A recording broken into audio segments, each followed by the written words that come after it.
section of the country just to get at him is not really worth it. But I digress. There was a little tangent there. But anyway, the big reason I wanted to read this specific paragraph here was just to show emphatically that, we're in a very similar political position now as were the other times in history when New England was flirting with the idea of seceding from the Union. Okay.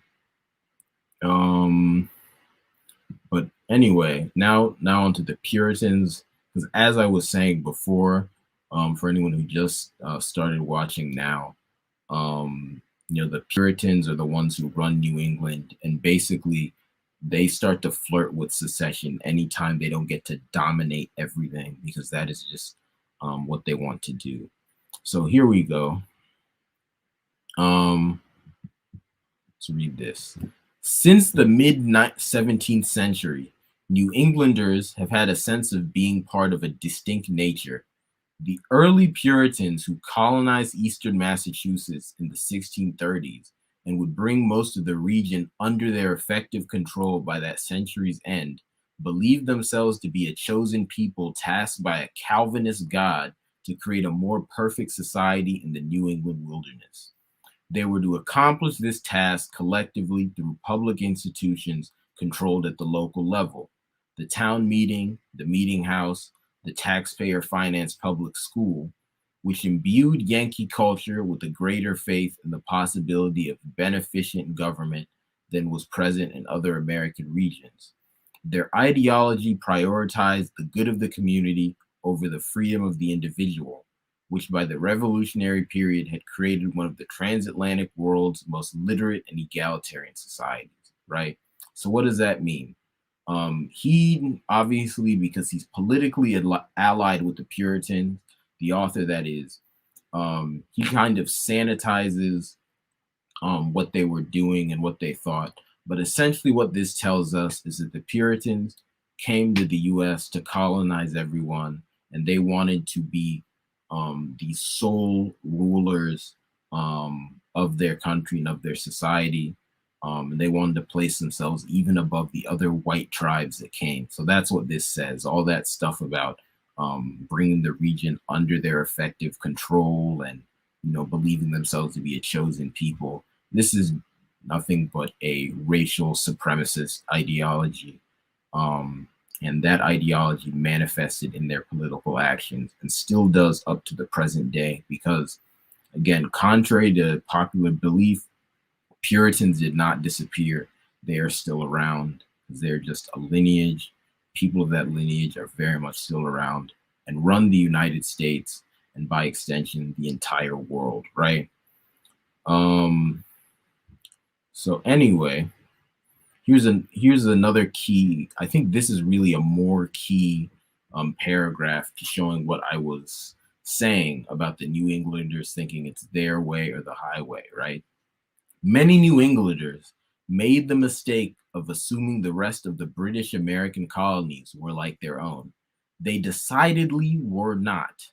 Virginia and the southern parts of Maryland and Delaware were modeled on the conservative, aristocratic society of the English countryside, where manor lords controlled policy, politics, and the administration of justice, and expected total deference from their underlings, including peasants in England and slaves in America.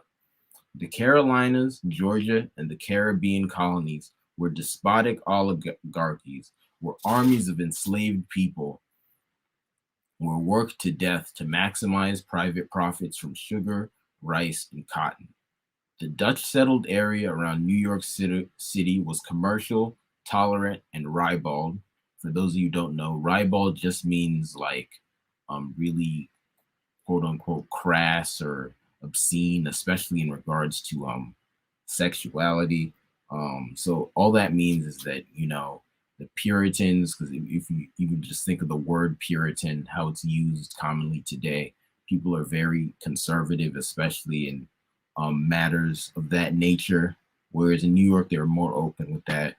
And again, that's not necessarily bad. That's just a different culture. But because, again, the Puritans are ethnic supremacists, or rather tribal supremacists. I don't like the term ethnicity, it's too vague, but that's another story. But anyway, because the Puritans are racial and tribal supremacists, they view any culture that's different from their own as inferior. So that's what that was about.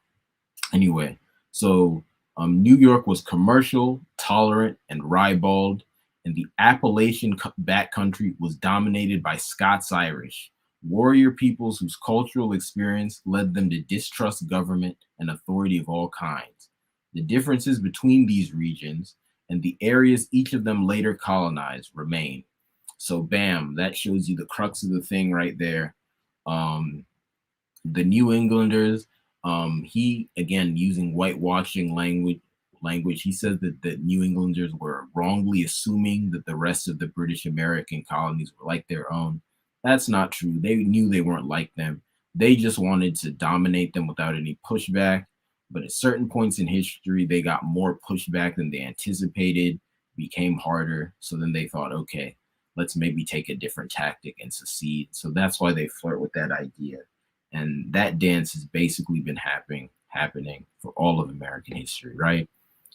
There was one other point I wanted to make. Right, that's it. Let me stop sharing my screen. Another point I wanted to make was that, again, the Puritans of the past like to talk about themselves as being morally superior to the other white tribes in the U.S. when they really weren't. An example of that is on the issue of slavery, and I'm sure many of you caught that in the article. They tried to say that the other white tribes were more racist than them because they were the ones who were the slaveholders, right? Because obviously the vast majority of slaves were held in the South, and after a certain point, it was illegal to hold slaves in New England, although not for all of history, right? There was a period when New Englanders could legally own slaves, right? But the bigger reason why the Puritans were hypocritical for that stance and just wrong, because they were actually the ones who sold the slaves to the Southerners primarily. And then they, without any qualms whatsoever, used the goods produced by the slave labor,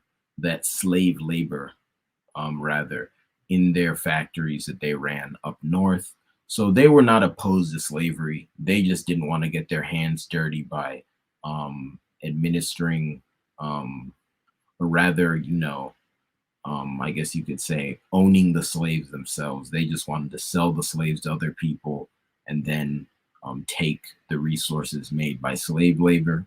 And later on, around the Civil War, when they began to try and outlaw slavery, that was not because of humanitarian concerns.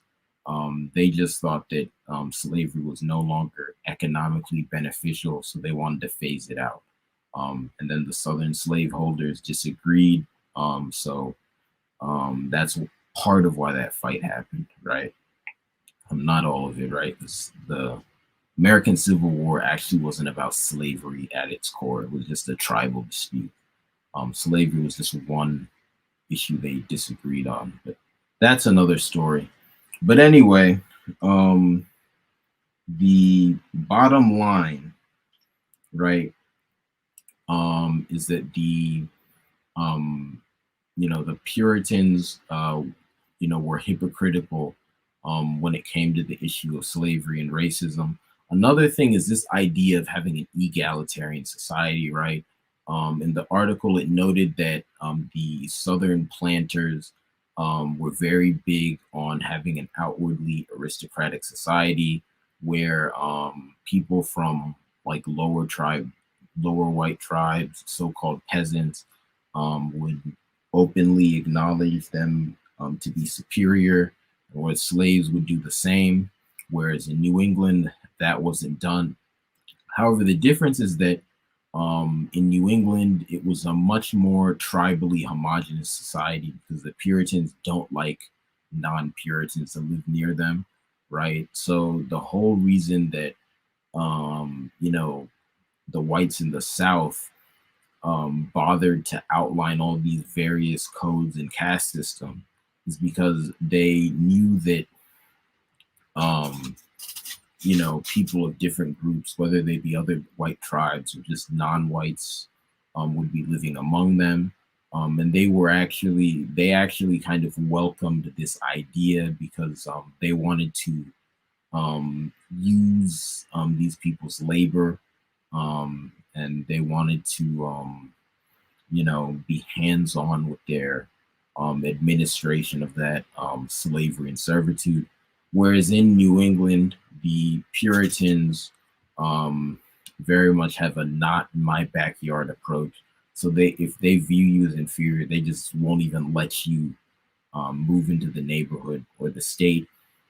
Now, later on, as waves of immigration from certain white tribes increased, such as the Irish, they would eventually have to relent and let more of those people in.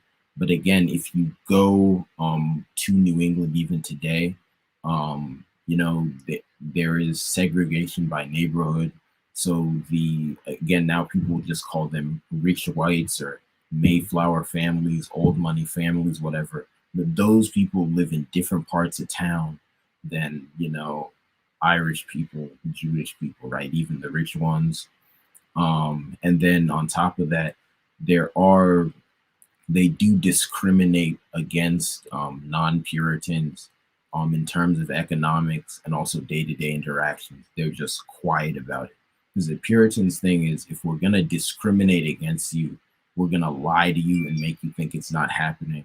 Whereas the planters who live in the South and other white tribes prefer to be open. If they don't like you, they'll tell you. So that's just the difference between overt racism and covert racism. Puritans employ covert racism. The other white tribes tend to prefer to employ overt racism. And the Puritans think they're better for making their racism covert, which is nonsense, right? Racism is racism. Anyway, so that's what's going on there. So that's just how the Puritans view themselves. You can see the differences between how they talk about themselves and the reality. And you can see what the underpinnings are behind their desire to secede and how that has remained constant throughout history, such that once again, today, when certain conditions have arisen again, they are again flirting with the idea of secession, right? So anyway, what are some more implications of this, right? For the modern day, right?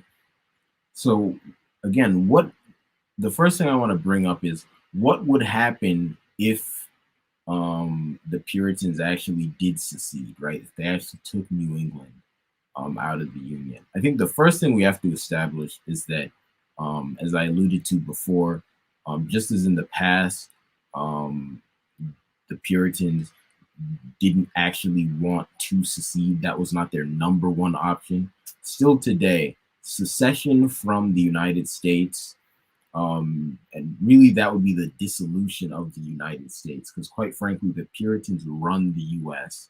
So, if they left the U.S., it wouldn't really be seceding. It's just the U.S. would cease to exist, right? That's simply it.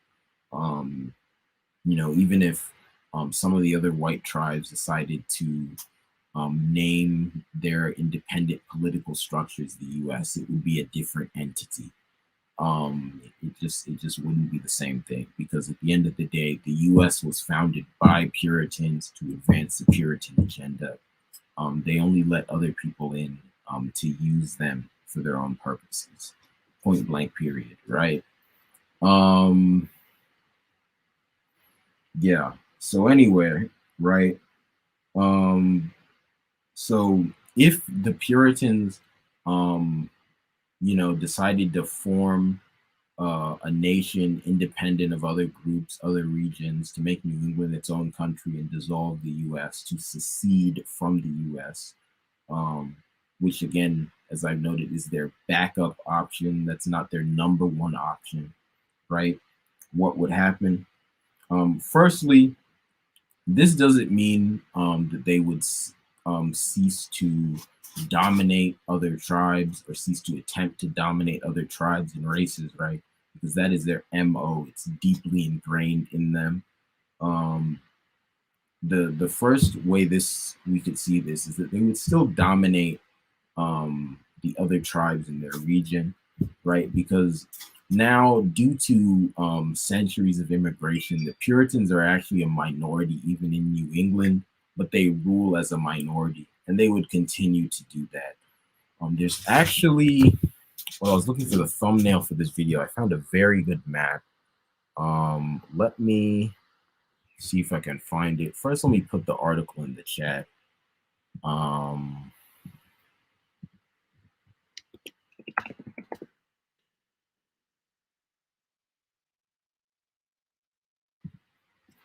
Let me find.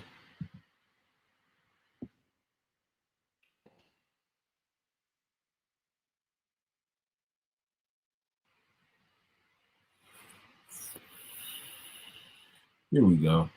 Um, what is this?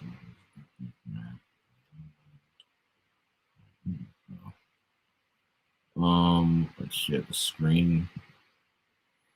Anyway, here we can see a map of the self-reported ethnicity in New England. Um, uh,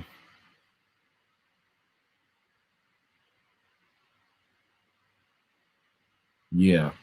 So, as it says here in the description, Americans of Irish descent form a plurality in most of Massachusetts, while Americans of English descent form a plurality in much of the central parts of Vermont and New Hampshire, as well as nearly all of Maine, right? So, obviously, Puritan would be contained within English, but not all English people would be Puritan, because again, the Puritans uh, are a subset of the English, or rather, they were one tribe that was in had lived in England before moving to the U.S. Because I don't know, I don't think the English um, are all have a mutually exclusive common origin, if that makes sense. I think there's certain tribes in England that are more closely related to people who now live in Germany and France and whatever, right? But anyway, I think it could be reasonable to assume that most of the English here would be Puritan, right? It'd be interesting to see the actual breakdown, but I think that's a reasonable assumption.